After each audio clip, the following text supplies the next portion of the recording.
My name is Trevor Owens. I'm from New York City. I'm working on a couple different entrepreneurial projects right now. One of the main ones is Lean Startup Machine. It's basically a weekend conference where we help entrepreneurs understand the customer development process and help do a proof of concept for a new idea.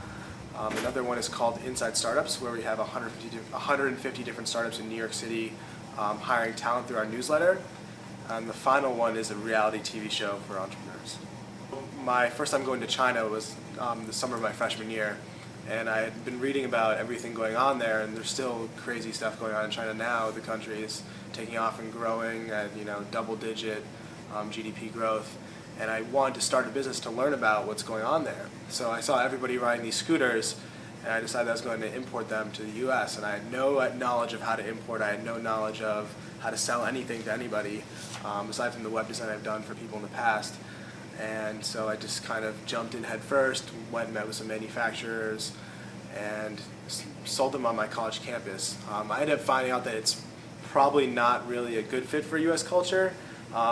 We tend to not think of scooters as really being cool or hip, and people that do ride them are more in the sort of New York City areas that are into Vespas and how hip they are. But in Iowa, where I was actually going to school at the time, it wasn't that cool. So I ended up kind of moving on to other projects.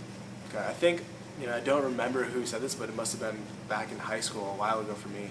But one of the things that I've always kind of kept with me is that, other people are going to tell you what you can't do, and that doesn't necessarily mean that you can't do it. And basically, you can do whatever you set your mind to. I mean, so far, it's been all bootstrapped, all me and my partners.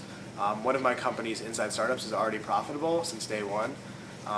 Some startups you can do that with, others you can't. You need to raise capital.